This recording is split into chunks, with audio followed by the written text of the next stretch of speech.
This is Monterastelli. Welcome to the Tapping Q&A podcast, recorded live to tape from Williamsburg in Brooklyn. This is episode 236, originally aired August 31st, 2016. Hi, everyone. I hope this finds you well wherever you are and whatever time of day you're getting a chance to listen to this. Thanks for spending some time with me today. I would like to extend a very special welcome to all of our new listeners. Every single week on the Tapping Q&A podcast, we interview amazing guests who have a great experience with tapping. We answer your questions. We provide tap-along. So if there's a particular issue that you're struggling with, you can just hit play and tap right along with me. If you go to tappingqandapodcast.com, tappingqandapodcast.com, you will find the entire archive of the podcast. We now have more than 300 episodes available absolutely free of charge, between the full episodes, the two-part episodes, the bonus episodes, and every single one of those episodes can be found in that archive. If there is somebody in the tapping world who you really admire, we've probably interviewed them on the show. If there's a topic where you're looking for that help, we've probably talked about it at some point in our past.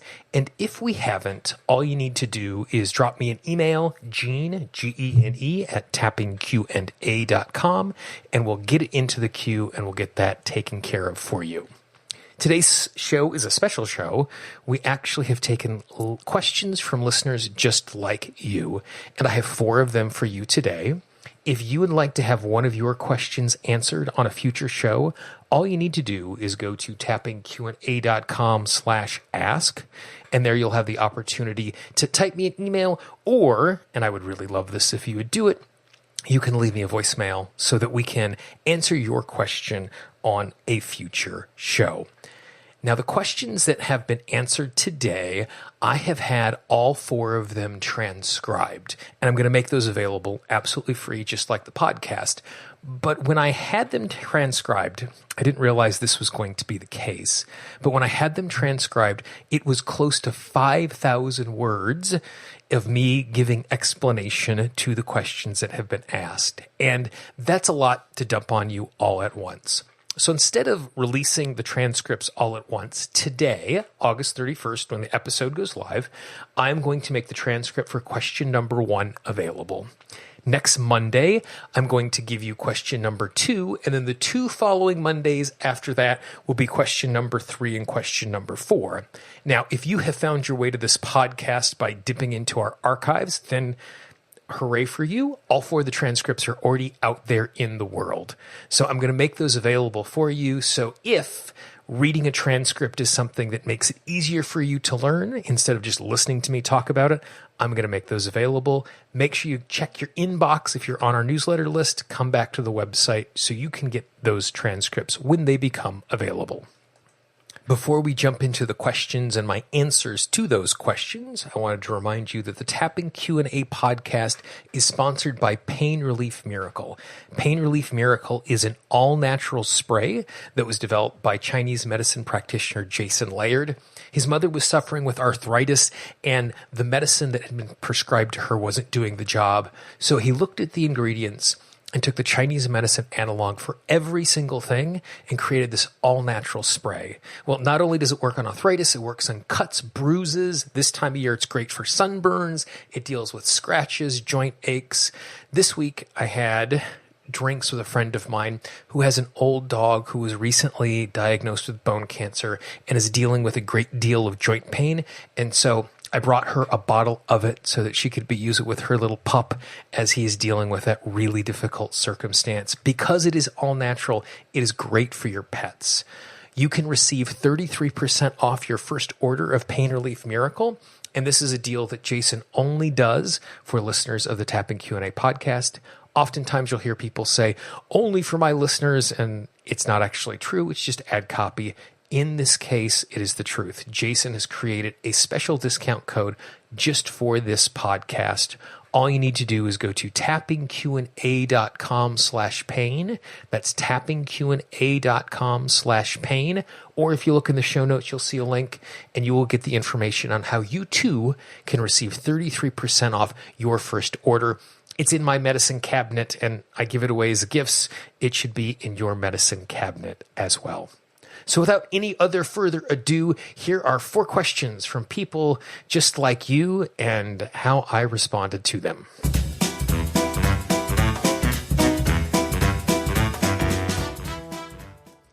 Question number 1 comes from Melissa in Texas, and it reads, when you're doing your tap-along audios, you say the words in big and small ways a lot.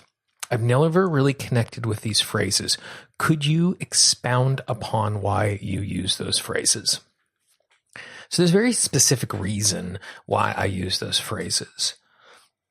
Our subconscious mind is very, very good at making the things we experience in the world into all or nothing propositions.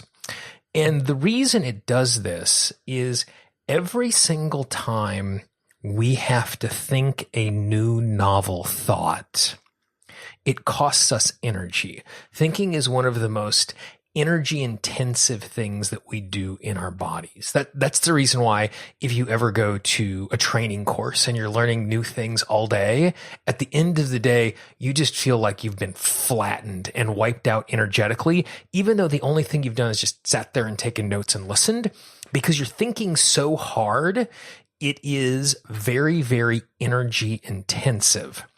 And so as we navigate our day, the reason we have habits is so we don't have to think. They've done a number of studies where they've taken nodes and stuck them right into the middle of the brain of rats. And as they are learning a maze and they're making the maze a habit, once it becomes a habit, it takes very little energy for them to navigate the maze because they're simply responding to the habit. Where that shows up in the rest of our life is it makes things into all or nothing propositions because we don't have to think. If everything is good or everything is bad about something, then there's no nuance, there's no subtlety. The instant we bring subtlety into something, it's a bad idea, except in this situation, because of these extenuating circumstances, it's actually a good idea. That takes a lot of capacity. And it's a great way to live. Don't get me wrong. That's what I think we should be doing. I think we should be thoughtful as we navigate this. So when we're talking about transformation and we're tapping on a phrase, and I might say, and I allow myself to change this in big and small ways, what I'm doing for myself, and this might not resonate with you and it might not work with you, but what I'm doing with myself when I tap in that way is I'm communicating with myself that this transformation doesn't have to be an all or nothing proposition. That oftentimes really small changes add up into amazing things in my life when that small change is multiplied by every moment of my day or every moment of my week or every moment of my life. And so when I use that phrase in big and small ways, I'm encouraging my system to remember that that's how transformation can happen, and it doesn't have to be this all or nothing proposition. And I found for myself, it allows change to happen quicker because it's opening my system to incremental change and not making the transformation all at once. Question number 2. Question number 2 comes from, and I'm going to do the best that I can to pronounce this name. I am probably wrong. I apologize in advance. I'm doing the best that I can. I believe this is a question that comes from Kesava Nambuthiri, who is in India. And the question is, how can we use tapping as a remedy for others who lack confidence and suffer from various unwanted habits and physical problems? And so what this question sounds like is it's a question about how do I surrogately tap for someone else? And if you're not familiar with the term surrogately tap, that's basically when I am tapping as a surrogate in place of you. And oftentimes people will teach, we are all connected and we can heal each other. And if I just tap on myself, it is going to heal you. I don't know if that's necessarily the case. And there isn't any specific scientific evidence that says that is possible. In the study of quantum physics and the quantum mechanical principle of entrainment leads us to believe that this is something that is possible. And as time is passing, we're discovering more and more about this. There are some interesting studies that see this as a possibility, but they're anything but conclusive. So with that being said, this is the way that I approach it. The only thing that I truly have control over are the choices I make and my emotional response. And sometimes I don't have control over that. But in the best of all possible worlds, when I am in a resource-rich state and I'm doing the best that I can, that is what I can control. I can't control you. I can't control the weather. I can't control choices that other people are making. I can't control the dog down the street. I can control me and I can control my response. So when I am going to try and positively impact someone around me, I'm not actually going to change them because I can't do that. Instead, what I'm going to do is I'm going to change the way that I show up for them. Because if I show up in a different way, then I'm going to give them the opportunity to make a different choice. Just as an example, to kind of see the way we show up differently and how it impacts the people around us. I travel a lot. Travel problems are inevitable. When that happens, there's this long line of people who are standing up to talk to the gate agent to make changes to their ticket because things have gone wrong. In that moment, people are frustrated because they're out of control. They're dependent upon someone else. And typically people don't get on planes unless it's for something important. So if I'm now delayed, I'm missing that important thing. Or if I'm now delayed, I'm missing getting home when I want to get home or when I expected to get home and it's causing me trouble. So it makes perfect sense that people are going to be disoriented and emotional in those moments. And so I will watch people go up to talk to the gate agent after I've been helped and I'm sitting there.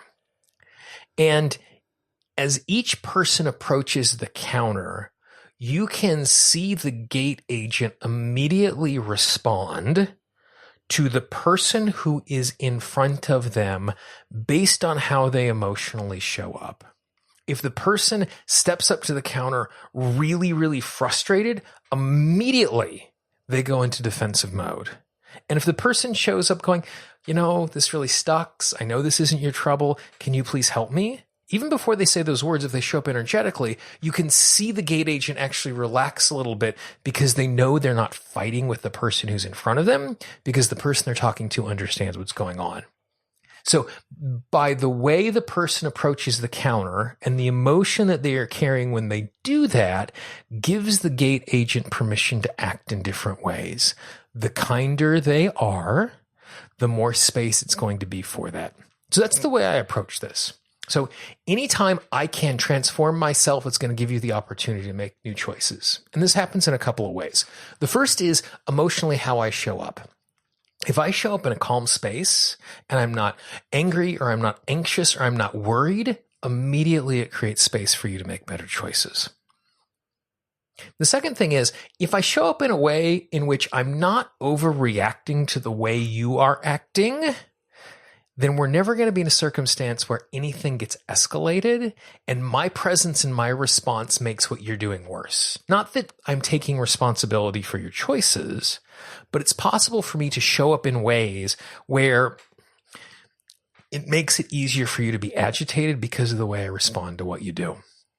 So my goal, whenever I want to quote unquote tap for someone else, is just get myself as emotionally clear as possible as I can when I am arriving.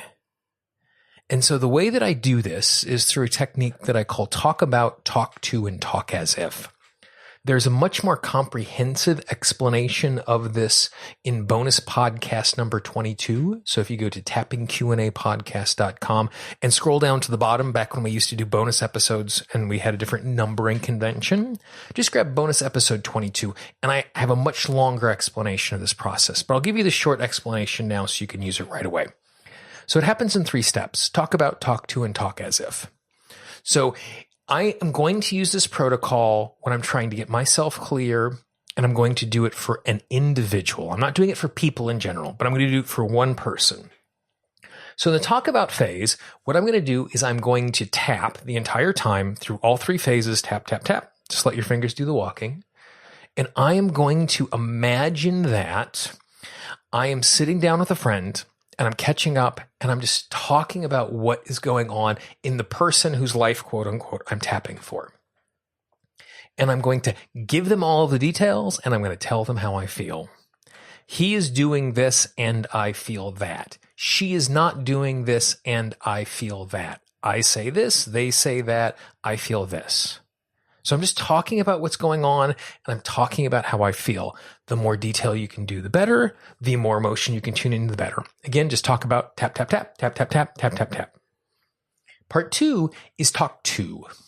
And in the talk to phase, I'm going to pretend I don't have the person around me. They're not sitting across from me, but I'm going to imagine that I'm going to talk to this person who I want life to be better.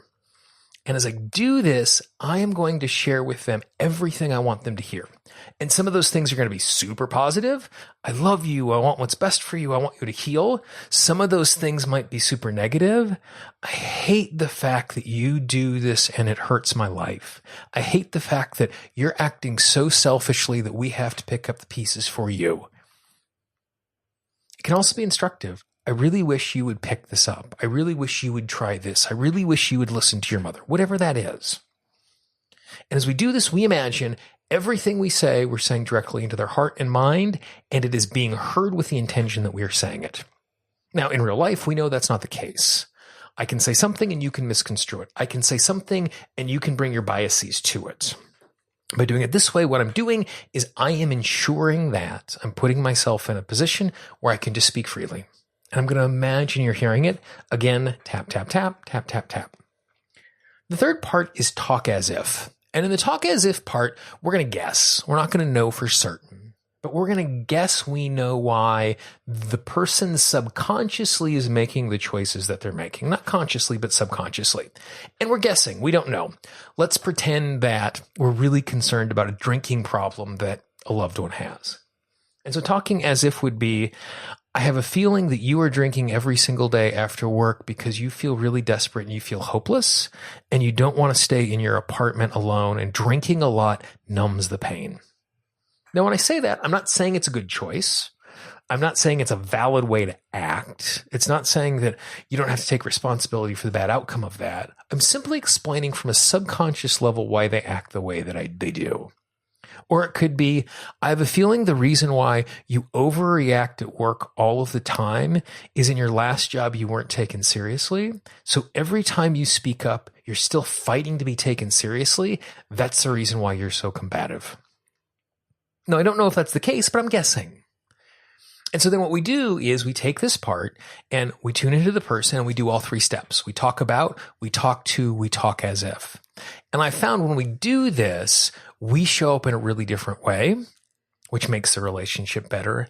And we create space, which allows them to make healthier choices. Doesn't mean that they're always going to, doesn't mean they have to change, but we're creating the space and the opportunity for that to happen. Question number 3 comes from Meg in Maryland. For people who don't like numbers and tend to measure intensity in very subjective terms, how do you guide them to provide more meaningful/useful measurements?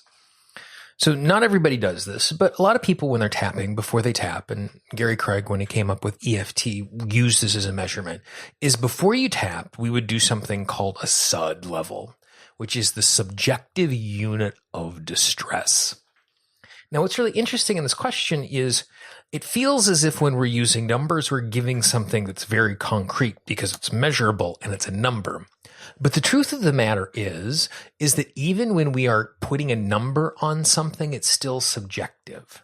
So just from the very beginning, recognize the fact that it's not about getting something to a 3 from a 7 and bringing it down. It's more about creating progress and a way of measuring that progress. Oftentimes when I'm working with children, where giving a number value to something doesn't mean anything because they don't have a conceptual sense of numeracy and how numbers relate to things yet, other than the fact they know their age just because they've been told that. I will have kids use hand gestures, kind of like they're showing me the size of the fish. How big is your anger right now? Or how big is the nervousness in your stomach? Show me with your hands how big it is. And they really like that. Again, it's subjective and it's giving us this measurement. The thing that's most important about using any sort of measurement is to give us feedback about the tapping that we're doing to see if we're heading in the right direction. There are 3 types of responses that we can have to tapping. The first type of response is it gets better. I'm thinking about an issue. I'm thinking about a worry. I am not as worried. So the number goes down. The anger goes down. It goes from a 7 to a 4. There's less anger. The pain goes down. It goes from a 7 to a 4. The second type of response is there's absolutely no change at all. We do a round of tapping. It's still in the exact same spot. The third type of response that we can have is it can actually get worse, or it feels like it is getting worse, where the first time I tuned into this pain in my knee, it was a 7, and now that I've tapped on it a couple of rounds, it's now a 9. So let's take those 3 responses and just see what they mean. So the first response, it gets better. Well, that's what's happening. It gets better. That means we're on the right path. Once it has gotten better, we now ask ourselves the question, do I have enough relief, or do I want more relief to what is going on? Because sometimes the goal isn't get the issue to a 0. I mean, for example, when I am at a holiday party and I see the sweets over there and I'm really craving the sweets, I don't have to eliminate the craving. I simply have to reduce the craving enough so that I am not tempted to eat the treat that I don't want to eat, and I make a good, sensible eating choice based on what I consciously want to do in that moment. So I just want better. I don't need it to go away. So we evaluate, has it gotten better? Has it gotten better enough? We tap again. The second response is it stays exactly the same. Well, if it stays exactly the same, what that means is we're either not tapping on the right issue, or there is a reversal of some sort, or we need to get more specific. And so what that means is we need to change our tactic so we can approach this in a different way. And when we change our tactic and approach it in a different way, we put ourselves in a position where we can be more successful. The third response is it gets worse. The pain actually intensifies. The anger intensifies. The craving intensifies. And as odd as it seems, that's actually a really good thing. Not that it's more painful, not that it's more intense, but it's a really good thing because it means that we're on the right path. Think of it this way. Your knee aches. You've had a knee problem for years and years and years. And so as you move through the day, you notice it. You get home from work, you sit down on the couch, you take off your shoes, you lean back, you go, and then all of a sudden your knee starts to throb. Now, sitting on the couch did not cause your knee to hurt more, but instead, because you've been dealing with the busyness of the day, you've been thinking about all of the things that are in front of you, and so you tune out the pain in your knee the exact same way you're tuning out the pressure your socks are putting on your feet right now. Now, the instant I said socks on your feet, you felt your feet. Even if you weren't wearing socks, you feel your feet touching the floor, touching whatever it's touching, not touching anything, but you've brought attention to it. Your socks didn't magically cling to your feet in that moment. You just gave it attention. And so there are times when we're tapping where the intensity goes up because we're just focusing on the issue that was already there and we're shining light on it so it feels bigger. So this process of tapping, we're just looking for feedback. I tap on a round. Is it something that I think is better? Is it worse? Is it staying the same? That's going to dictate what my step is. I'm done. I need to tap more. I need to approach it in a new way. So when I'm dealing with a client who's really struggling with numbers, 0 to 10, how big is it? Like, I have no idea how to judge how big grief is. It's just overwhelming. Awesome. We do some rounds of tapping. After we're done, okay, I want you to imagine what grief was like overwhelming. What's it like now? Is it still overwhelming or is it something else? And you'll notice in that question, I'm not asking, is it more, is it less? I'm just asking if it's different. And if it's different, I'm going to focus in on that difference. Great. It's different how? Tell me how it's different. So if there's still something that's hanging around, we're just going to tap on the new thing as if it's the only issue in the world and it's the first thing we've been presented. We simply know we're heading in the right direction because it's changed in some capacity. So then it doesn't become a, this is better than it was, which is better than it was, which is better than it was. And we create this graph to show exactly how much smaller the problem is. We're simply going, okay, compared to what it was before, how is it now? And are you satisfied with that, or do you still want change? And I found if you approach it in that way, it's going to put you in a circumstance that's going to allow you to be more successful in communicating the transformational process, because sometimes transformation isn't as easy as it was a 7 and it's now a 5. So that's a great question. And question number 4, which comes from Jane in France. I would like to know whether it is best to talk out loud when you are tapping, or if it's okay to just focus on the issue, memory, or body sensation without using words. I wonder if whether using words, silently or out loud, engages a specific part of the brain, and whether or not this has a different effect. So this is a really great question. It shows up in lots of ways. Sometimes I will get emails that ask me, what are the tapping phrases for insert issue? As if they are some sort of magical phrase. And we know for tapping to be successful, it's a combination of two things. We are tuning in and concentrating on the issue, and we are providing stimulus to the tapping points. And so that's where the relief comes from. And the way that we tune in can be different from moment to moment. It can be from person to person. It can be different from personality to personality. And so it is possible for me to say words out loud and not have it be a focusing factor. So I could say this pain in my knee, this pain in my knee, this pain in my knee, and be completely preoccupied with my laundry, the errands I have to run, whether or not someone's going to call me back. And so it doesn't matter that I'm saying the words out loud. There are other times where I can be completely focused and engrossed in my knee and not say any word at all, just in the way that I put my attention. For me, what I think most important is to create very concrete details about what we are tapping on. And for us to have concrete details, what we need to do is we need to give it language. An example. I want you to think about an apple. Now, as you did that, you might have thought of a computer, or you might have thought of an apple, like a piece of fruit. Now, what I want you to do is I want you to focus on a piece of fruit, if you thought of a computer. Now, I want you to describe the apple. What does it look like? Does it have a stem? Does it have a leaf? What color is it? Is it red? Is it green? Is there yellowy because it's still ripening? Is it firm? Is it kind of mushy?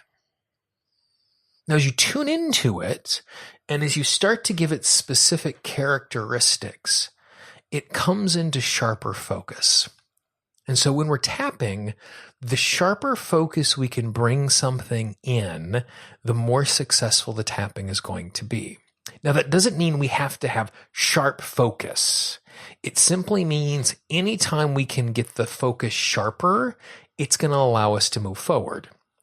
Now, there are times when I am tapping with a client and they are just bawling hysterically. I don't need to ask them 0 to 10, how big is your sadness?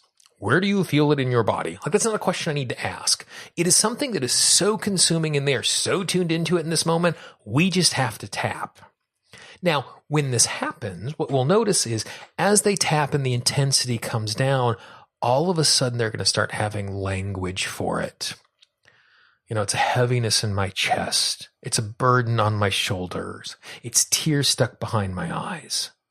And so as the intensity comes down, the clarity becomes useful because it's becoming smaller and smaller, and it's not our entire experience. So for me, it doesn't matter if I say the words out loud or I think them internally. What's important is how specific I'm getting. For example, if I'm tapping on a pain, I'll ask myself the question, what is the shape of the pain? Does it have an epicenter, or is it evenly distributed? Is it sharp, dull, hot, pokey, burning? If I were going to paint a picture of this pain, what colors would I paint it? Is there an epicenter? If I pulled it out of my leg and I held it in my hand, how much would the pain weigh? If I was going to make a model of this pain, so I could show it to a second grade class. What materials would I use to demonstrate what it feels like? Now, none of those questions are diagnostic. If it's green, it's one thing. If it's blue, it's something else. That's not it. It's just about me focusing in and being really clear about what's going on. I find that if I am writing something down on a piece of paper or if I'm saying it out loud, I'm not going to take shortcuts and I'm going to be specific about what I am saying. When I teach classes, even if people aren't taking notes and they're recording it, I have them pretend they're taking notes and not just mimic moving their hand like they're writing, but actually have them make the letters of the notes they would be writing down because by forcing ourselves to give words to it, we're making it more concrete. And the more concrete we are, the more successful the tapping is going to be. So for me, it's less of an issue of out loud or not. That's not what the issue is. The issue is whether or not I'm being specific with the words that I'm saying. And as I'm specific with the words, it allows me to release and create transformation.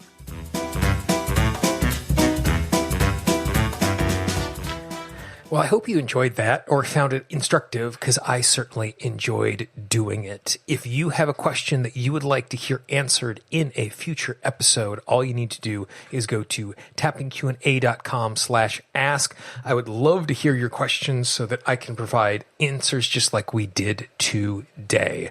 If you know someone in your life who could use what we talked about today, please be our ambassador. Pass it along. Don't spam their inbox and send it to every single person in the world. But if you know someone who could use this, just pass it along. The content is there for free. The more people that we share this with, the more powerful it becomes as it ripples outward. And it doesn't cost us anything extra but a little time to pass it along. If you have not done so already, download the app for the Android and iPhone. All you need to do is go to tappingqnapodcast.com to do that. You can subscribe to the show in iTunes, in Stitcher, in TuneIn, in Google Music. And once again, I checked the Google Music Store, and we are still the #1 EFT podcast in the Google Music Store because we're still the only EFT podcast in the Google Music Store. We're #1. I appreciate that. Leave us a rating, leave us a review. It makes it so much easier for other people to find us. If you have a question or topic idea, let me know about it. You can go to the website or you can shoot me an email directly, Gene, Gene, at tappingqna.com. And don't forget to take advantage of the special deal, 33% off your first order with Pain Relief Miracle by going to tappingqna.com/pain. For those of you who it was your first time joining us, thanks a lot. Stick around. For everybody else, I hope you're having a great day, and I will talk to you real soon. Bye-bye. The Tapping Q&A podcast is copyright Gene Monterastelli, Tapping Q&A 2016. All views expressed by guests are those of the guests and not necessarily of Gene Monterastelli or Tapping Q&A.